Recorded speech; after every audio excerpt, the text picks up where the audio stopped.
Okay. How's it going, everybody? Guess we're going to wait for more people to trickle in here. Let's see. Make sure the exposure is good on the camera. I got a new webcam. Whoever's in here, leave a comment. What's up, Chase? How does the webcam look? I got it so that my last camera, whenever I was trying to stream things on stream or trying to watch videos with the stream, it was the camera would shut off. What's up, Stickman Stussy?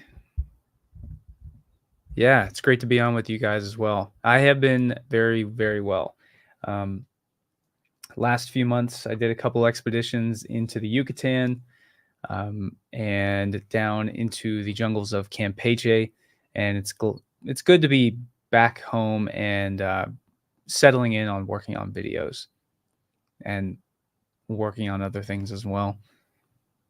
Hello, Anzu Love. Thank you so much. How are you guys doing? I was thinking that today I am going to kind of go through the video that I just put out with you guys. I'm going to go through that, talk a little bit more about it, and there's all kinds of details that don't make it into the videos, and we're going to work our way through that. And then I wanted to talk a little bit about the Egyptian vases. I haven't gotten to that yet. Leave a comment if any of you guys know or have seen any of the videos about the Egyptian vases. Cheers from Brazil. Hello from Denmark. Hey, what's going on, guys? I am in San Antonio, Texas. That's cool to touch base with people from all around the world. It's actually kind of crazy. You've never seen the Egyptian vases. Okay, so there are these granite and diorite vases that are just impossibly hard. Yep, Anzu, she follows Ben. Anzu, are you a she or a he? Hard to tell from your profile picture. But anyways, they're these impossibly hard, dense, thick vases that were discovered in these Nubian tombs in Aswan, Egypt, and they predate the pyramids by 500 to 1,000 years. And it's still hotly debated over what kind of technology it would have taken to make these vases. So somebody just did a video refuting one of Ben's videos, Ben from Uncharted X, and we're going to check out that video and give kind of a commentary on it. Luke, thank you for being a positive force in the world. Your attitude is infectious, mate. Hey, thank you so much, Michael. I really, really appreciate that. Is that Jesus Christ holding Pikachu? Yeah, I'm with you there. Thank you, man. I appreciate it. Yep. Following Ben for a while. Yeah, Ben's a cool guy. I just hung out with Ben at the Eclipse at the Canyon event for 3 or 4 days. I hung out with him and the Snake Bros and did a lot of talking ancient history. And it was cool to hang out with them and get that kind of personal time. I met Ben at the Cosmic Summit, and that was cool, but there were a lot of people there, and we didn't really get to sit down and talk. But this was a really nice, special, intimate event. I'm a she. I'm okay with being doxxed. This is Christian from Contact at the Eclipse. Oh, hey, how's it going? Great to see you again. Yeah, great to see you again. Yeah, I enjoyed talking with you at the Eclipse. Christian, are you going to be at Cosmic? Great video, by the way. The boots on the ground type perspective you take it is very unique and fantastic. Well, thank you so much. What I don't understand, what I've never understood is people who make all of these ancient mystery videos, but hardly ever actually travel to go there. And if you see that on people's channels, it's usually indicative, like they're making a lot of these videos over historical ancient history topics, but they're not actually going there. That should be alarming to you as to how genuine they are, because you got to put your money where your mouth is and put boots on the ground out there, and you should. I mean, people who are making ancient history videos should be obsessed with this archaeology and studying the ancient world, and that obsession would lead you there. Especially if you're teaching other people about it online, you should make sure that you're trying to go to these places. Regarding the bases, I have seen both Uncharted X and Scientist Against Myth. Yes, I think we're going to watch a little bit of that today. We're going to watch some of David Miano's video, and probably most of us have seen Ben's videos, but maybe we'll check those out. I'm just going to kind of dive into that topic just for a little bit. I don't know a lot about the vases. I've been fortunate enough to see them in person, and they feel substantial. I mean, it's just when you're holding the vase, it's mind-blowing. It doesn't I wish that everybody could hold them, because as soon as you do, you're like, whoa, this is very, very substantial. This is a significant artifact. I've watched Ben from Uncharted X. I must say they are very weird. Yeah. Some of the weirdest artifacts from the ancient world, I would say. I will be at Cosmic Summit digitally. Anyone can get tickets at the website. Yes, anybody can get tickets to Cosmic Summit. I will make sure that that my affiliate link is put in the description. Let's see. Love the fact that you're not completely closed-minded on ancient civilizations. Yeah, I'm pretty open-minded. I think that there's a lot of there's a huge in-between area. You have guys like, you have Graham Hancock, who we all just probably, most of us just watched his debate against Flint Dibble, and he's pushing the Ice Age Atlantis civilization. That's really tough to prove. And, Graham said it himself in the podcast. He said, from what they've studied now, there is no evidence for an Ice Age civilization. Man, that's tough. But I'm not really like Flint Dibble either, where, he's very orthodox, down the straight and narrow path, like sort of like David Miano. I'm somewhere in the middle in there. I think that there are ways that ancient people did things that we don't understand. And that's what I find really interesting. When I look at ancient Egypt, the Egyptians were pretty amazing. They did a lot, even during the New Kingdom period, the periods that aren't as old. And they did a lot of unexplicable things, even during that period. And so there are a lot of things that I think ancient cultures did that are thus far inexplicable. And that mystery is still there. It's just a matter of who, or not, maybe it's not so much a matter of who did it, but how they did it. And I'm more into the how rather than who. But, if we could prove that Atlantis existed, I'd be 110% diving down that rabbit hole. But I did that for the last 7 or 8 years, and I kind of ended up at the conclusion that it's probably more of a matter of how than who. Yeah, I find it quite interesting with Dibble's comments on not actually being there to be, well, interesting and slightly unfortunate, as determined he was on. Okay, I found it quite interesting with Dibble's comments on not actually being there.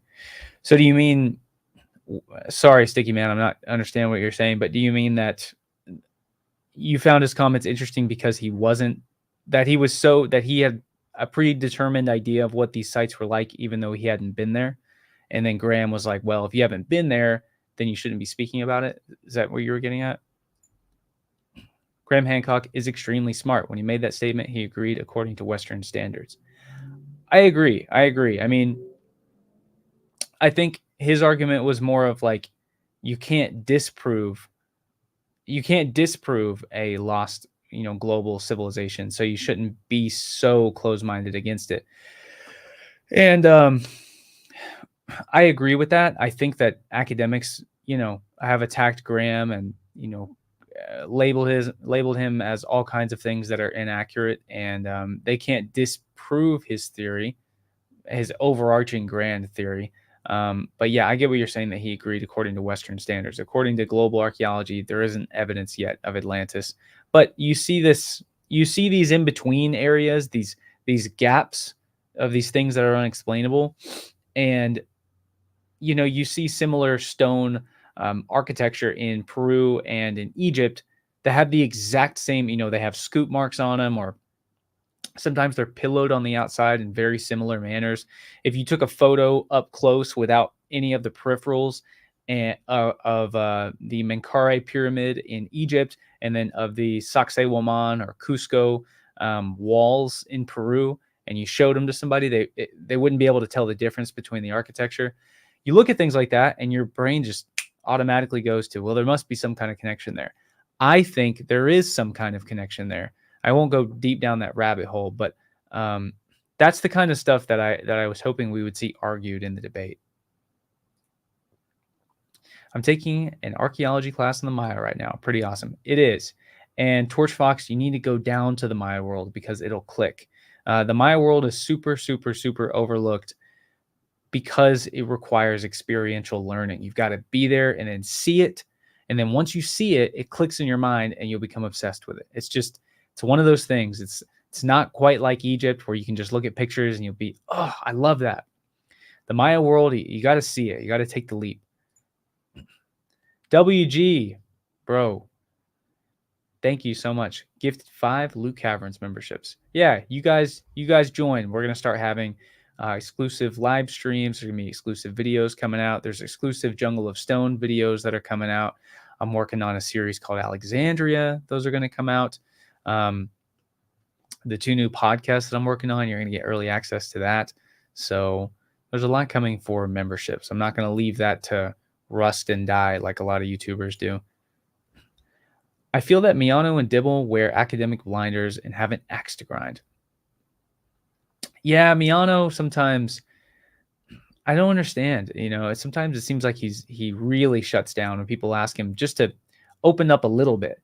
I see people all the time ask him, okay, David, just give us one, or David Miano, just give us one thing that's out of the box that you agree with, that you theorize with, and he won't do that. And it's very strange. It's like I know it's not him. It's got to be the fact that at a certain point you got to toe the line with your audience. So his audience is probably very anti-Graham. I popped in on his live stream once, and his audience just laid it on me. So you got to toe the line with your audience, I guess.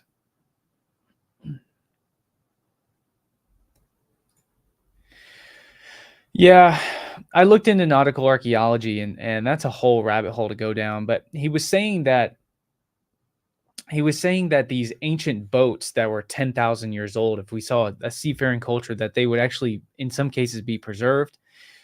And while I think that they would be preserved in the ocean if you had boats that sank, which probably they would have, they would probably be pretty deep under that oceanic sediment. I don't know that you would actually be able to find them. But then again, at the same time, we do find 9,000-year-old boats in North America, off the coast of North America, but they're these long canoes.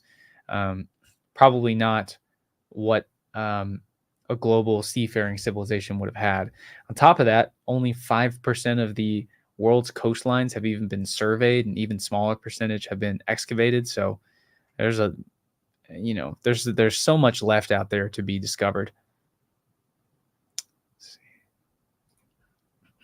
Luke, has anyone tried to date the older polygonal constructed walls in South America? I don't think that you could have much of a relationship with them. They're just big granite basalt blocks. Be hard to date them.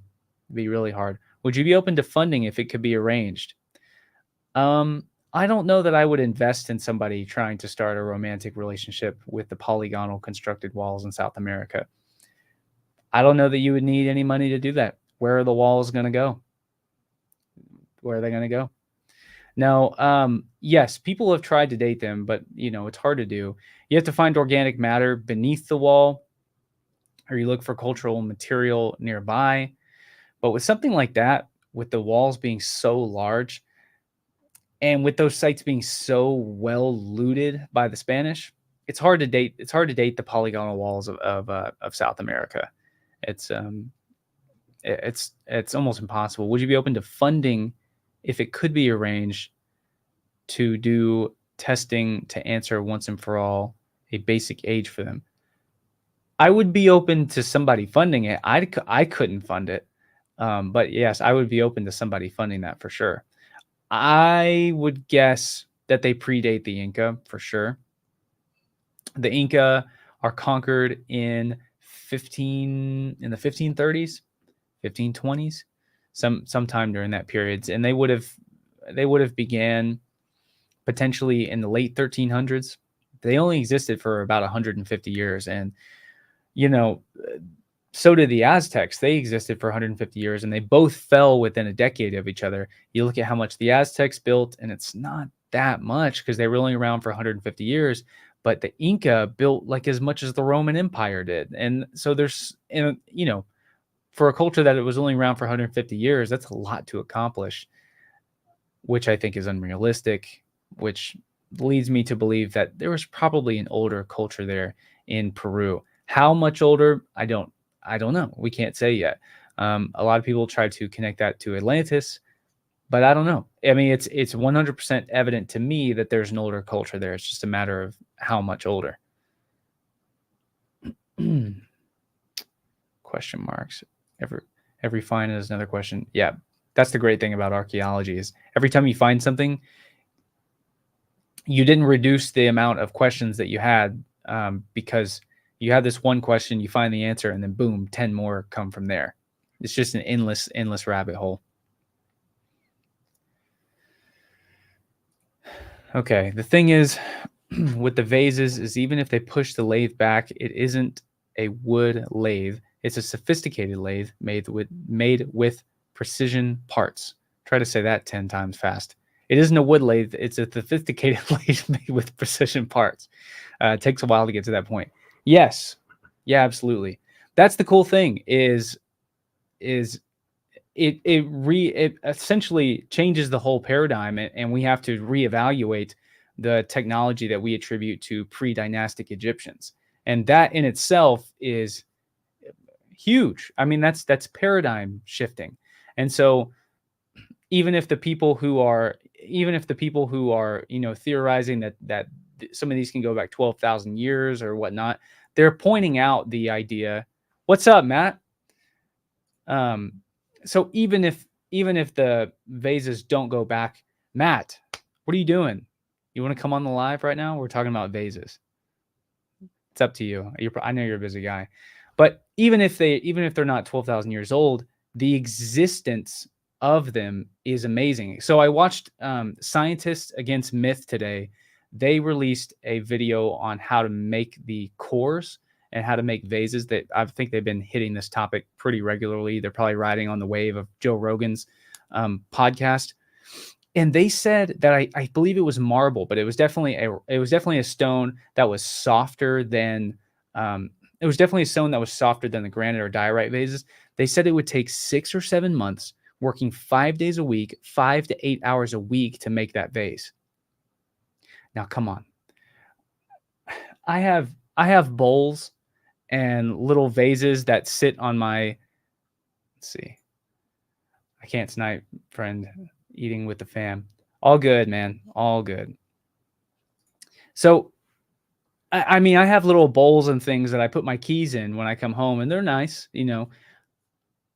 I don't think somebody's working 8 months to produce that for me, though, and I don't think I'm working 8 months to produce it for myself. And even if they were able to do that half as fast because they had their parents and they come from generations and lineages of people who produce these vases. Even if they're able to do it in half the time, I mean, you're spending 4 months to make a vase, and there's something like 30 or 40,000 of them found in Zoser's step pyramid. I mean, gosh, that's just crazy. I mean, it's evident to me that they were accomplishing something, and we don't know. I mean, we know what they were accomplishing, but we don't know the means by which it was done. That's what's evident to me.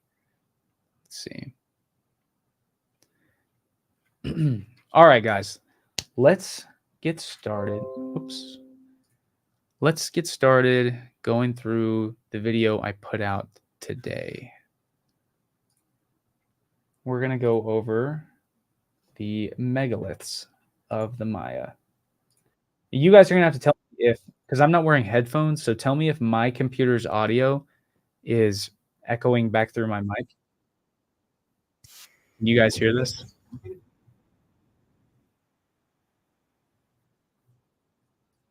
All right, here we go. All right. All right, here we go. Let's present, share screen. Boom.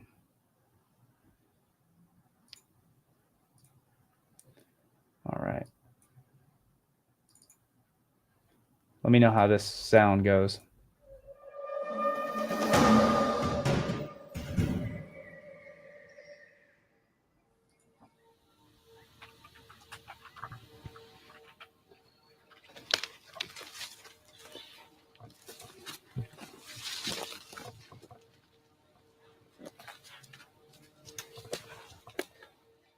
So we're in the middle of the Campeche jungle in the outer ruins of Kalak Mul, which is the great mighty snake. So look how vast that jungle is. So that is 360 degrees. And that pyramid that you see right here, you guys can see this mouse, I think. This pyramid that you see right here is gigantic. Gigantic. All of these trees are more than 100 feet tall. Like the top of the canopy, these have been growing for almost 2,000 years now. These pyramids coming up are gigantic. I mean, you're not even, this doorway right here, I'm not even half as tall as this doorway. And the pyramid that I was standing on is just it's 2/3 the size of the Great Pyramid in Egypt almost, and it's just towering over this lowland jungle. And so just in this area right here, if you were to take a 360-degree view, they have mapped more than 6,000 other structures in this immediate vicinity. But the thing is, there's a road somewhere here that goes off for 50 minutes out beyond these mountains. And the entire time that I was going down this road with my friend Chad and my camera guy Eli, shout out to Eli, the entire time that we're going down, we're looking out through the jungle line of the canopy, and it's just pyramid, pyramid, pyramid, pyramid, pyramid, pyramid, pyramid, pyramid, pyramid, pyramid, pyramid, pyramid, just for 50 minutes driving, 40 miles an hour. There's no end to the structures here. They just go on forever in the jungles. It's hard to imagine the vastness of this world. How old do you think those trees are? I don't know, to be honest with you. I would suspect that some of the trees have been there since the time of the Maya. I would suspect they're at least centuries old, some of them. Let's see. Mouse visible. Okay, I'm glad you guys can see my mouse. Only Oscars. Hey, thank you so much for subscribing. Next week, we're going to be having a members only live stream. So I'm going to send out a notice on that. So you guys, it'll be like a Q&A, be a hangout. You guys can ask me anything you want. So we're going to be doing a members only live stream. We're going to have a bunch of other things coming out on from members only as well. Let's see. I'm out. Dude won't reply if you're not paying him. Bye-bye. I think that there hasn't been one super chat in this entire thing, and I've only been replying to just regular comments. So see ya, Pooh. Luke can sure put things in perspective. Well, thank you very much. Okay. Kingdom dynasty that existed within the Peten rainforest. Now, a lot of times the Maya don't get credit for moving megalithic blocks, moving blocks that weigh multi tons. But here at this site, we can see incredibly tall, almost obelisk stelas here. So these right here, these little squares, this is how they wrote their hieroglyphs. So there's a few ancient cultures. There's a few cultures in the ancient world that used hieroglyphs, and the two main, most notorious ones are the Egyptians and the Maya. Now, the Egyptians, it's like iconographic imagery. So you look at it, and once you understand what the symbols mean, it's kind of like stick figure drawing sometimes. Once you understand what the symbols mean, the symbols read like words. So you have a bird, and you have a man, and you have a river, and you can eventually string these things together. They have that, and then they also have their informal writing called hieratic, I believe. Now, in the Maya world, they have something similar to hieratic that's like a loose version of their hieroglyphs, but their hieroglyphs, it's some of the most intricate writing. It's actually, I think it's the most intricate written language that humans have ever come up with. And it's just amazing that it happened in the middle of these very inhospitable jungles. I mean, this wasn't a prosperous tropical wonderful life that we would imagine. These guys are living in the middle of the jungle, and they're not next to rivers. So this jungle that I'm in right now in this video, there is no river nearby here. It is just this is completely in the middle of the rainforest. Actually, maybe I should just show you guys exactly where this is. I think that might help. I probably should have done that in the video too. All right, share this tab instead. Okay, so Kalakmul is right. I don't know why they have two loaded here.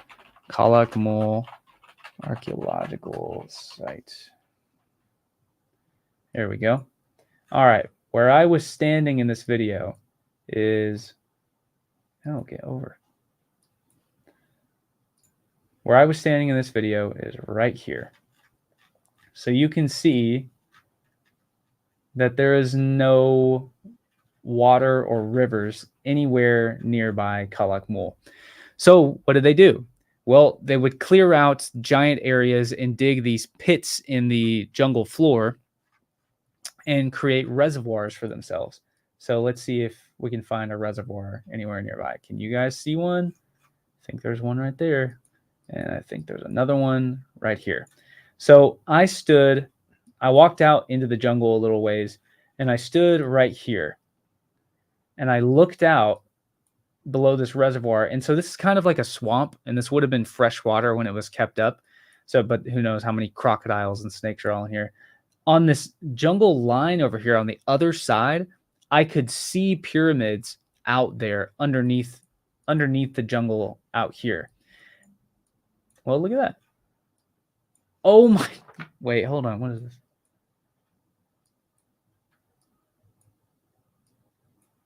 Whoa, that's an archaeological site out there. Interesting. Well, I was right. You don't get to see this when you come in, and I hadn't seen this on the maps before. How interesting. So yeah, you can see how the city continues out here. I can't believe I hadn't seen that. See this ridge that comes along here? See all this break in the forest out here? Look at that. All these little gaps, these are archaeological sites. These are more temples in the jungle. See this ridge coming along here? Look at that. Yeah, there's structures and modern buildings there. Then it starts to get dense again. Look at that. Wow. I'm gonna have to go back out there. Here's another reservoir. Yep. Wow, look at that. When they made a reservoir, boy, it sure lasts forever. And look, and the reservoir is also aligned northeast like all other Maya structures are. Well, no, I'm wrong. Hold on. I'm not aligned. Well, maybe the corner is aligned, but so when they made these reservoirs, it lasts forever. But they built temples right on the reservoir, so it was convenient to go get fresh water throughout the day. So isn't that amazing? So anyways, that's where I was in Kalakmul, and I was standing on top of this gigantic pyramid. Let's see, I bet people have been here. Yep. So that's only a third of the way up the pyramid when you get there. It flattens out, and then it goes up again. It flattens out, and then goes up again until you get over the tree level. So this site wasn't discovered until 1988, I believe. Kalakmul wasn't, but they could see it on the stele around the Maya world, and they knew there's this kingdom out there called the Khan Dynasty that's just coming in and destroying all of these other cities. Where is it? Well, it's in the middle of this massive jungle here, and they were flying helicopters from one side of Mexico to the other, and somebody eventually flew over this main pyramid. Look at this. I just zoomed into the wrong area, and that's another reservoir there. Look at that. Maybe it's an area with some drought of some kind, actually. Interesting. This jungle isn't actually as lush as you think it is. It's very, very dry. A wet jungle that I have been in is down here, Bonampak. This is a very wet jungle, like you would imagine, where the leaves and the condensation and the dew up in the mountains is dripping off of the leaves. This is sort of what that's like. Very Indiana Jones, misty sort of jungle. But so that's where I was at Calakmul. Let's see. So this is where I was. They say that there's 6,000 structures here, but on the drive, holy crap, I drove a long way. So the drive south out of Calakmul, it's just pyramids forever, all the way down here, all the way back over to Dos Lagunas. Just shocking stuff. Gosh, that's crazy. Looking at it now, it's like, I can't even believe that I was out there. It's very strange. Okay, so the Snake Kingdom dynasty that existed here, remnants of ancient hieroglyphs left on these stela. Let's come over here, I'll show you another one.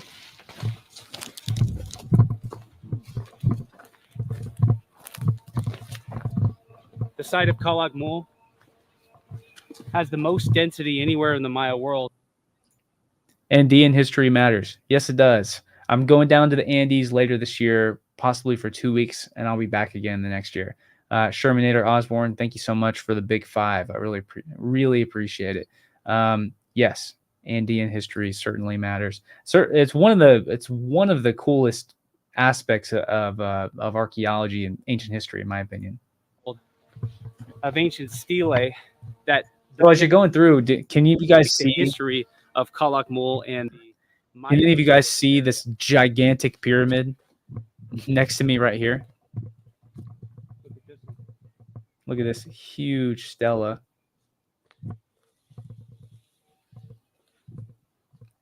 Look at it. Look at the staircases going up. That's so cool. So as you can see, these things. See, there's a stela there. Oh my God, there's another one in the jungle back there. Did I even see that? And you can see the formation in the limestone right here. So not all of the limestone in the Maya world is like the best, hardest limestone. The ones we're going to show in a minute that are at Quirigua, that's some of the best limestone in the entire world. It's very, very, very hard, very durable. Incredibly tall. And surprisingly, this is barely half. This is Quirigua right here. The taller obelisk or large stelae found in the Maya world. You can see how much detail has been preserved.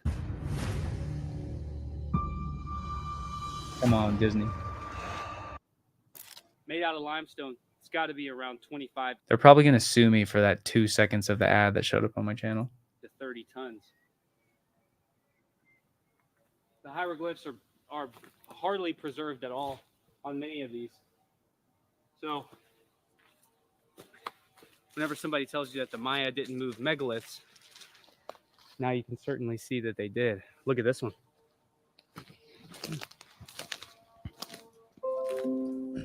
Yeah, that's kind of why that's kind of one of the things that that's why I think that the Maya world is so overlooked, because I highlight it in this video, but I'll just say it here, is the Maya aren't commonly attributed to being to having moved megaliths, and megalithomania, which apparently that's the name of another YouTube channel. Megalithomania is essentially a new cultural phenomenon with people who are interested in ancient history, where they want to see all of the giant blocks that ancient civilizations moved. And I think that interest has always been there to some extent, but right now, because of guys like Graham Hancock, that is kind of the centerpiece of a lot of people's interest in the ancient world. They want to see the mysteries of, well, how did these ancient people move these massive blocks? And when I first got studying anthropology and I started studying the Americas, I did not know that the Maya were moving blocks this big. It took me going into the jungle and seeing things like this, and then becoming aware of what they were called, the significance of them, what they were built for, and then going and seeing them in person. And that's why in this video, a lot of these photos that I show, they're not new photos because these places are so obscure that they don't get photographed all the time. They certainly don't get photographed and documented like they should. And so that's why I think that the Maya world is very commonly overlooked. Let's see. So let's get down here to megaliths you've never seen before. Between 200 BC and 200 AD. And one that I thought would be good with pairing with the gigantic stelae that are at Calakmul is a site in Guatemala called Quirigua. Now, Quirigua was founded at some point between 200 BC and 200 AD. And while at this point erecting stelae was nothing new in the Maya world, when it got to Quirigua, it reached a new height. Jose, thank you, man. What these massive stelae Great meeting you the other night. at Quirigua are is they're kind of like obelisks. I call them stelisks. They're cut on four sides, and from top to bottom, they are absolutely ridden with hieroglyphs with no wasted space whatsoever. At this site, you will see the tallest single standing monuments ever discovered in the Americas. So Maya stone artworks looks like Maya hieroglyphs placed next to what is just an artistic interpretation of an ancient lord or ruler, but it's much more complex than that. There is nothing. So this is something I want to touch on and just sort of emphasize even more. So everything that you see in Maya art has a meaning. So let's kind of break this down. It's not that I know the meaning to all this, because so much of the Maya world is just, it's completely gone. Would I ever do a podcast with Paul Rosalie? Yes, I would. Paul and I were going to be on a podcast together, but it just didn't work out. But I'm sure that it's going to happen someday in the future. We were going to be on somebody else's podcast together, somebody who we're both friends with. Okay, so the Maya world, every single piece of art that you see, while it is aesthetically pleasing, when you look at it, it's this psychedelic sort of experience where you're looking at things and it takes a moment to sort of understand what exactly it is that you are looking at. Look how huge this is with this girl standing on it. Everything has a purpose in Maya art. There's no wasted space. There's no negative space. They don't leave any parts of these blocks blank. Everything that you see was meant to be read like a book and interpreted. Even if it's not their actual writing system like Maya hieroglyphs, they also had iconography in the same way that the Egyptians did.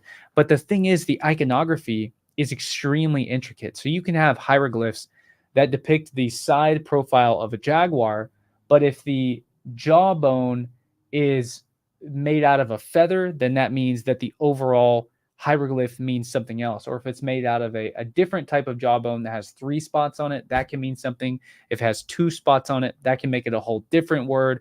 It can have 2 spots plus the top of it can have its stripe going down the side, and it can have 3 little circles that signify it as being jade and royal. It's extremely complicated. And so think about every single little thing that you see here. There's a face up here. I'm not sure what these are. Oh, maybe snake rattlers as well. You've got teeth coming off of this. You got 1, 2 heads on top. You got these zoomorphic heads on his crown with another head above him. He has a face on his chest with another face kind of draped below him.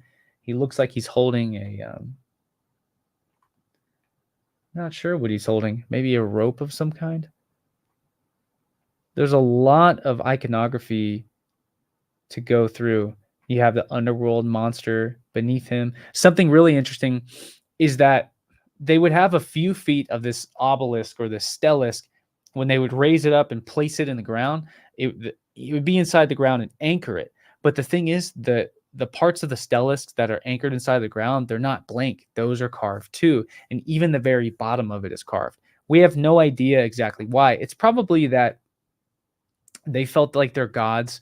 This was they could put some kind of private message there to their gods, or maybe the god of the underworld. They would put hieroglyphs on the bottom of it and a depiction of the underworld god on the bottom so that he could see it. But there's all kinds of little things on these stelisks that are meant to be poured over and be read, and people who lived back then would have been able to interpret this. But the Maya world and the context of their world has just been completely destroyed. In Merida in the 1570s, there was a Spaniard named Diego de Landa, and he essentially assembled pyres of Maya writing and of these Maya books. Maya codices is the word I'm searching for. And so a pyre is a large mound or a small mound. But imagine how much information I have on these books. If I were to stack them all together, it'd be like this high. I mean, imagine from here to the ceiling, all the books and information I could put in that, with codices that are 50 pages long, but they're this thin. Imagine how much I could throw onto multiple different pyres and then burn them all up until it's nothing but smoke. So all the context with which we view this world is completely lost to us. We can't never fully decipher what all of this means anymore. Can you guys hear my dog barking? Space, or simply designed for aesthetics. Every single piece of these artworks was once understood in an ancient knowledge that is lost to us. The feathers and ornaments that the headdresses depict, their footwear, the orientation of their feet, the position of their hands, the patterns stitched into their clothing, as well as the patterns floating above and around them, all of these symbols were meant to be read like a book. All of them. So unlike the rest of the Maya world, these stelae are carved from some of the hardest and densest. Sounds like a German Shepherd. Yeah, he's a, you can look him up. He's a Ladner black-mouthed cur. He's a very bad dog. No, he's not bad, but he likes to cry when Lauren walks outside. When I'm live or when I'm recording, I've got to put him in the bedroom, because otherwise he'll sit outside my door and cry to come in. And then if I let him in, I've got to shut the door, and then he'll cry to go out. So we just put him in the bedroom. Big baby. Is sandstone found in the Americas. So you can see the hieroglyphs here. Oh, this is interesting. Okay, so check this out. So this right here is one iconographic image, and I can't decipher that, but this one right here is made of 4. So it's 2 jade beads with a shell. You got 4 beads right here. Maybe that's the wind symbol. But this one's made of 4. This one's made of 4. A lot of these are made of 4. But usually it's a combination of either 1, 2, 3, or 4 symbols. Usually 1, 2, or 4. And you read them. So you would, if this is one symbol here, you'd read it here and then here and here. If this is one symbol, you just read the one symbol. From here, you would read it here, here, here, and here. So it's up, down, and then right, up, down, and then right. So up, down, and then right, up, and then down. And so but the thing is, you've got to read every little section of these. So let's start here. And I'm not an expert in reading hieroglyphs. I know the process by which they're read. But first, you got to interpret, well, how many beads are here? Because if it's 3, it means something else. And then you see these swirls right here. If it's 1 swirl, it means something. If it's 2, it means something. And then you put that together, and that's one word, or that's a couple words. Then you come down. So this right here looks like 2 beads. If it's 3, that would obviously mean 3. But sometimes it means royal if they're meant to interpret jade, pieces of jade. And then so you would interpret how many beads there are here. This is 1 shell. That would mean something. So 2 shells. And then you come over here and do the same thing and go down. So it's a really intricate and really complicated language that's picturesque, but still different than the Egyptians, a lot different and more intricate. Which stela is this? This is either stela A, B, or C at Quirigua.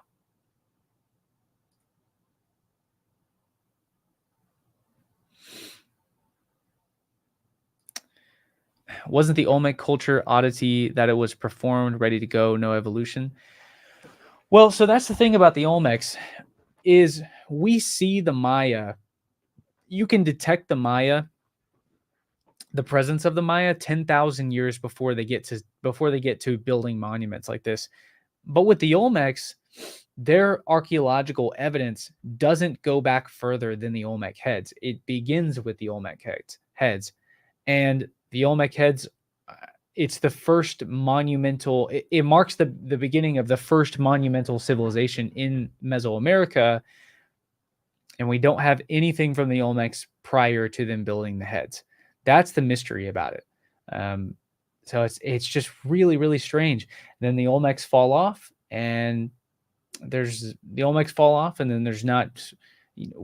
Mesoamerica never really returns back to that. At Quirigua and a couple sites in Guatemala, they build megaliths like this, like what we're seeing here, but it's rare. And some of these monuments I'm going to show you are theorized to have been older Olmec monuments that were drug all the way to southeastern Guatemala and then repurposed. And that's something I'm going to have to do some research on, because that would make some of these monuments basalt, which typically the Maya used limestone. But I would almost believe it if you told me, because some of these zoomorphic megaliths are really close to the size of Olmec heads, almost exactly the same. Oh, Luke, what do you think the Olmec used? What do you think the Olmec used magnetism in some statues for?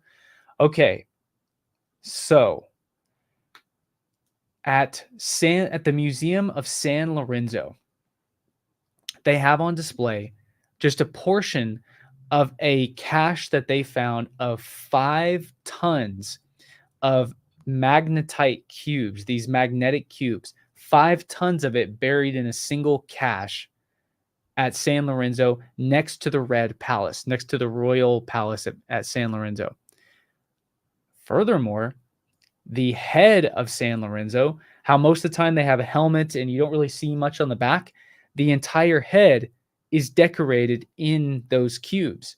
And so there's a theory out there that somehow they were using magnets to displace the immense weight of the heads and transporting it that way. I have absolutely no idea how you would do that, but hell, those little magnetic cubes were buried in 5 tons of it buried next to the Royal Palace in San Lorenzo. And the head of San Lorenzo has those heads all around it. It's crazy stuff. Let's see. Funny, only the heads are said to be that old. What a joke. Well, funny, only the heads are said to be that old. Well, there's other things that we know that are around that old. Not 100% sure what you mean by that. What's up, John? How's it going, man? Just saw the live, Luke. I just want to say I love your work. Only wish I could live that life. Well, I'd love for you to, I'm doing multiple expeditions every year. I'd love to see you guys in person and hang out with you. But thank you so much, David. I really appreciate the support. Let's see. I wonder how the Olmec found out those were magnetic. We got steel to tell, but them, man, I don't know. I mean, you have millions of people just interacting with their natural world every day, just experimenting. I mean, think about what you would find out if, say, you spent half a day you're working, half of your day every day, 7 days a week working. They probably, didn't have the same schedule type that we did, but they're probably working to some extent every day. And probably what's happening, because they're working every day, maybe they had some kind of schedule like the Romans did, where you're up at the crack of dawn and you work until the sun is halfway up in the sky. And for the rest of the day, you kind of find some shade from the sun and go sit out by the river and hang out. And that's going on for 10,000 years or so. And over that course of time, people being curious, interacting with different things, you start to sort of put pieces together of your natural world, and slowly technology is forming until it starts moving really, really rapidly.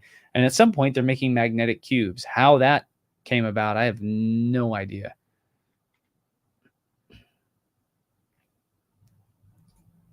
Lots of DNT and stuff like that. You're exactly right, sir. I 100% agree with that. I saw a lot of psychedelic imagery when I was in Mexico carved in stone, and it was crazy. I'm at this museum, and there are these little effigies there of stone mushrooms, and I'm like, whoa, I have not seen stone mushroom effigies anywhere in the Olmec world, but I've been thinking that they are taking ancient psychedelics because their shamans are thinking that they're half jaguar people, and I'm like, this is evidence that they're definitely doing psychedelics. And the thing is, at this museum, you would think like, oh, it's in a museum, it should be well known. No, it's not. It's not well known. It's just this big metal building next to the archaeological site that they move everything into to put it under a roof to keep it preserved. That's about it. So I'm there and I'm talking to. So I'm at this museum and I'm talking to. Hey, Oscar, we'll get to that in a second. So I'm at this museum and I asked this Mexican anthropologist, I say, so is this evidence in very broken Spanish? I'm asking him, is this evidence that the Olmecs were doing psychedelics? And then he told me no. I don't know why he would say that. I mean, it's pretty obvious to me. And his explanation I didn't think was really convincing. So, I mean, we have stone. There was a line of 6 or 7 stone mushrooms, and it wasn't the first time I'd seen it on this trip. And he still, sort of brushed off the idea. I think so much of these ideas are rooted in ancient psychedelics. So how do I know it's drug related? Well, I mean, I don't really, but you see the imagery in Olmec artwork of them having shamans, and we think that it's a shaman ruled culture. That's another thing. They talk about shamans, but they think that the shamans may have not been using psychedelics. Yes, they were. I think it's pretty obvious. I mean, the shamans are using psychedelics, but if you look at Olmec artwork, and especially look at the altars, these shamans are coming out of these portals of these caves and they're holding babies. And you look at the baby's face that's carved in stone, and half of the baby's face is a jaguar. And you talk to people who take ayahuasca and DMT, and I'm sorry, not DMT, but you talk to people who take ayahuasca and peyote that live in these jungle areas, and then they have these astral projection experiences where they embody an animal that's nearby, and sometimes they embody a jaguar and they're walking around the jungle as a jaguar. These ancient people were experiencing that, and I think that's the root of the religion in the Olmec world, as well as all of South America. I mean, you can see that half human, half jaguar imagery, not only in the Olmec world, but from Honduras all the way down to the bottom of the Andes and in the Amazon as well. So it's crazy. Okay, anyways, we'll continue. I'm sorry, we got very sidetracked there. Allowing the reliefs to have such an incredible amount of detail, but also making them very heavy. The largest stelisks, so look at right here. All of this detail, so much of this is missing, but look how nice these feathers look. And this monkey skull that's here. I mean, all of this was meant to be read and interpreted. Look at the feathers coming down here. We don't think that Maya art had any wasted space or anything that was purely aesthetic. I bet you this is how intricate it is. Every single slot that you see on this crown right here, if you added up those numbers, I guarantee it has a significance. It's all like that. These 3 little dots here inside of this flower has a significance. The way that these lines interweave with each other has a significance. The flower on top has a significance. All of it has a meaning. All of it is telling a story of some kind. It's mind-blowing. I'm going to have to go down this whole rabbit hole of learning how to read Maya hieroglyphs one day. I think I have a, yeah. think I have a book reading the Maya hieroglyphs. And this is basically just gives you very, very basic instructions of how to read the language. Not how to interpret the sculpture work, but actually I have I do have a book on that right here. Sculpture work in the ancient Maya plaza, the early classic period. And so this is kind of analyzing sculpture work, but not so much interpreting the sculptures themselves as how they were constructed, how they would have been constructed and erected. But wow, look at that. Okay, so when it's drawn out, that's how intricate the I don't know if you can see that really, really well, but that's how many hieroglyphs can be on these stelae. Gosh, that's a lot to read. It's a lot to learn how to read and a lot to interpret. See this right here? Sorry, I need to go to the main screen. What am I thinking? Let's do. Look at this. Look at all of these. Every single one of these little boxes here is a piece of their language, as well as down here. I wish it would focus. Everything there is a piece of their language, and it's now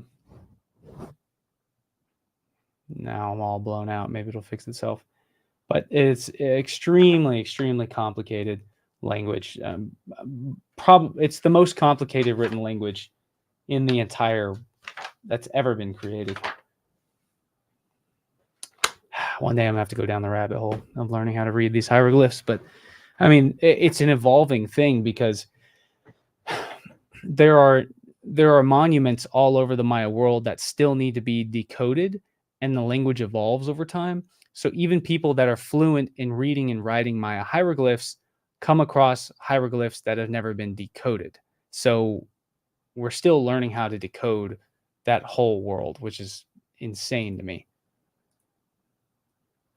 All right, let's continue. 50 to 75 tons. One in particular is called Stela E. It is the largest single standing monument erected in the New World nearly 2,000 years ago, and it stands just shy of 40 feet tall. But there are other large monuments in Quirigua, including Stelas A, B, C, and D, all weighing somewhere between 20 and 50 tons, as well as these bizarre megalithic zoomorphs. Maya stone monuments. So you can see here, you can see all these hieroglyphs around his head. You can see these wind signs here. So this is, I would guess that this is the Wheats monster, or the Wheats monster, god of the monster of the mountain, or the underworld god. You can see the wind symbols here. Each of these little arches have a significance of some kind. And then here, it's probably a ruler embodying the rest, embodying all of the other images. He is one with the rest of these images. So this entire block right here, on one side, it's like a crocodile. On this side right here, it looks like some kind of reptilian being with him in the middle. You can see the two eyes here. You can see the eye socket. You can see it. Maybe there'd be some kind of mouth here. Perhaps this is a, if you squint your eyes and look at it, it looks like the face of a rattlesnake staring right at you. And sometimes that's what you have to do to sort of get the interpretation of what they're making here, because it's very strange artwork. It's also the thing that leads me and some other researchers to believe that they are seeing these things while they're taking ayahuasca, peyote, these different psychedelics, and they're seeing things like this, and then they create it in stone. But you can see the hieroglyphs going up and down. Looks like he's grabbing onto something. This would be such a cool concept for a video, is just deciphering every element of this monument. But I would actually need to go there and take a lot more photos. Monuments like this have only been discovered, but these zoomorphs.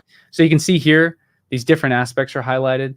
So this photo here and this photo here are the same thing, but here, when you're looking at it, you can see that it's his head emerging from a portal, just like the Olmecs do. And again, this is a Maya monument, but up here, it's the face of a monkey looking up with the swirls of the wind symbols in his eyes and in his ears as well. But you can see the teeth up here. And then so the 6 teeth, that probably has a meaning as well. And then on this side, you can see this reptilian lizard-like creature gripping the block, and you can see the hieroglyphs underneath it. And on this side, it's this. So here's the man here, here, and here. But then on this side, it actually makes a crocodile. And on the other side, it makes this reptilian, crocodilian sort of being as well. So it's just this, they really had no problem melding all of these different elements of their world together. And again, this thing is carved on the bottom too. So they had to flip it over, carve on it, and then flip it back over. The top is completely carved. There's no wasted space whatsoever, and it all has a meaning. And it was all meant to be read. Dwarfs are up to 10 feet tall and 18 feet across, with a surface area of more than 45 square meters on a single monument. We have no idea how far away these blocks were quarried or where they were carried from. Yes, dude. John, when we go to Guatemala, this is near, well, I say it's near. It's not that close to it, but we definitely need to go to Quirigua and scan these things. If that could be scanned, wow, what a monument. Check this out. Here's me in one of the aquifers. Let me get a better photo. Come on. It may not be possible to identify the quarries any longer. Sorry, guys. I have a better photo in here of one of these. Come on. Well, I thought here we go. John, we got to scan this. Look at that. Look at all the hieroglyphs, the wind symbols, the hieroglyphs here. If this could be fully deciphered, but the thing is, how do we get it? How do we get on top of this for you to scan it? Look at that, man. It's amazing. So they think that these monuments right here are repurposed limestone or basalt Olmec heads that were dragged to Guatemala and recarved for the Maya purpose, which I could see that. Let's see. Great tools. Yes, you still have to have amazing tools. I mean, the Maya stonemasons were had to be something else. 2,000 years of preparation and inheritance of learning these different trade works just to get something like this. I mean, you look at the aesthetics and the proportions of a lot of these. This isn't something that one person learns how to do in their lifetime. This is like thousands of years of slowly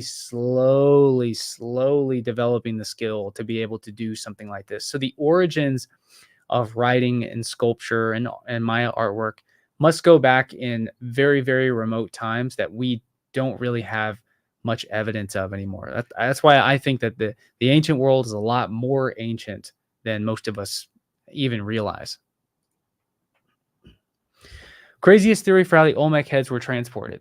So the Olmec heads, like I was saying earlier, I think my craziest theory is that these 5 tons of these little magnetite cubes that they had a cache, a shaft of them that was buried next to the royal palace at San Lorenzo. San Lorenzo is the oldest major monumental city in Mesoamerica. It is one of the fertile crescents of ancient civilization. Just like Göbekli Tepe, it's the same thing in the Mesoamerican, Mexican, Central American world.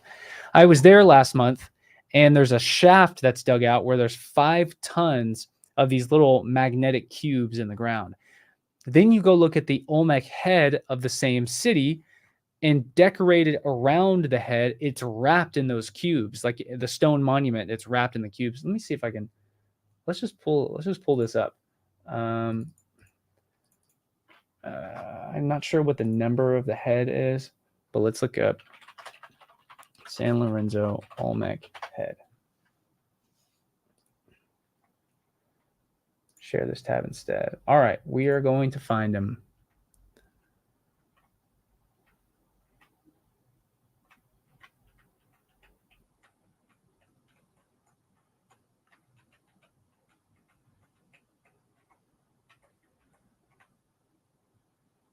It's this head right here, head 9.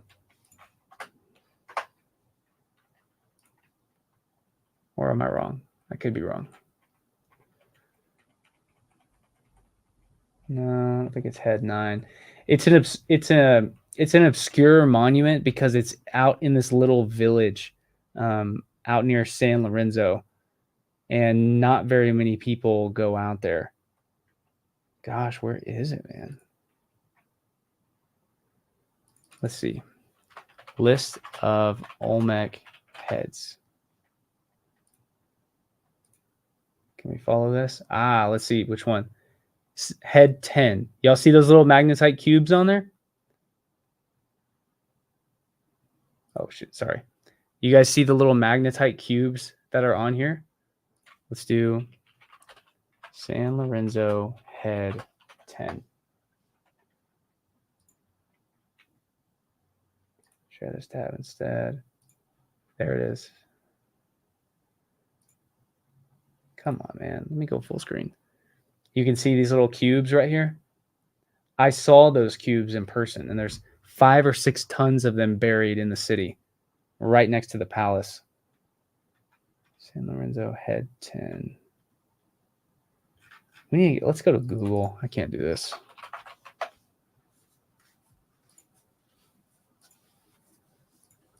Come on, take me over to Google.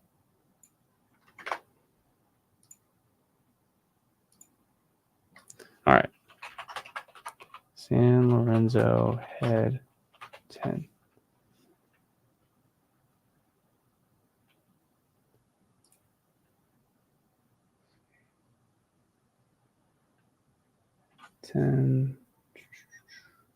There we go. You guys see that there? Let's see. Not sure if it is showing up.